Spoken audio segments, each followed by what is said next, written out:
Am I the a-hole for telling my sister not to come to my wedding if she kept bringing up her miscarriage? 3 years ago, my younger sister, Jen, had a miscarriage at 9 weeks. She and her partner, Scott, were devastated. I supported them as much as I could, but it was an incredibly difficult time for both of them. A few months later, Scott left Jen. She told me it was because of the miscarriage. Jen and Scott had a close-knit group of friends, and I found it strange that none of them seemed to be checking in on her. I called her best friend to suggest a girls' night, and that is when I learned the real reason they broke up. Jen had slept with someone else. When Scott confronted her, she blamed the miscarriage. 9 months ago, I got engaged and asked Jen to be my maid of honor. At our engagement party, Jen became inconsolable after seeing one of our friends' babies. Everyone's attention, including mine, was on Jen for the entire night. I was not upset with her. I assumed she was imagining what these big family milestones would have been like with a baby of her own, so I gave her grace. Since then, however, anything related to the wedding seems to trigger her bringing up the miscarriage, but only at wedding-related events. When I asked her to help me pick flowers, she had a breakdown upon seeing baby blue roses. She is convinced she was having a boy, and we had to leave. When we went wedding dress shopping, she picked out a maternity bridesmaid dress and asked to try it on so she could see how she would have looked. At that point, I honestly thought she had lost touch with reality. I had to walk away when she began stuffing a cushion under the dress. I have tried multiple times to suggest counseling again, but she insists this behavior is a normal part of the grieving process. She planned my hen party, which I was genuinely grateful for. However, I later found out she had sent everyone a list of rules, including no talking about pregnancy or children and no wearing baby blue, among other things. I confronted her gently and again suggested counseling. I also told her that if she wanted to impose any rules related to my wedding, she needed to run them by me first.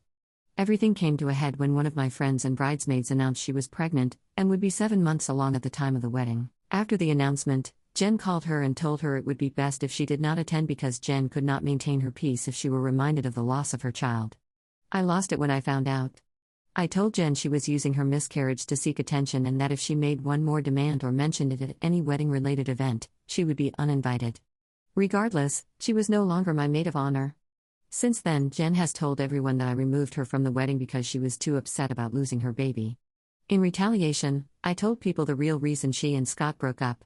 Now, half of our friends and family think I am an asshole, and the other half think she is.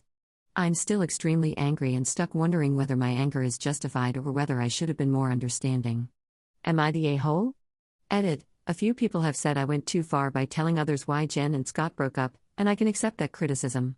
For context, multiple people reached out to me first, people she had already spoken to, calling me a witch for removing her from the wedding because she had a miscarriage. Many said things like, she lost both her partner and her sister because she lost her baby. I felt compelled to correct them. I explained that she did not lose either of us because of the miscarriage, she lost Scott because she cheated, and she lost me because she uninvited one of my bridesmaids without my knowledge due to the pregnancy. I did not go into graphic detail. I was hurt and angry that she was portraying me as the kind of person who would abandon my sister for experiencing a loss, and I lashed out by telling the truth as a way to defend myself. That said, if the consensus is that I went too far, I will accept that and take responsibility. Edit 2. Thank you for all the feedback. Someone used the phrase weaponized grief, and seeing that written down really resonated with me. That is exactly what it feels like. She clearly did not process her grief at the time of the miscarriage, but I am surprised it has surfaced in this way now. Part of me wonders if watching me get married has triggered thoughts that it should have been her and Scott, and whether guilt over her actions, combined with unresolved grief, has caused some kind of emotional breakdown. I am not sure. However, I am relieved to see that the general consensus is that I was right to set boundaries. That gives me some peace as the wedding approaches. Still, if it comes to it and she is not there, I will be absolutely devastated.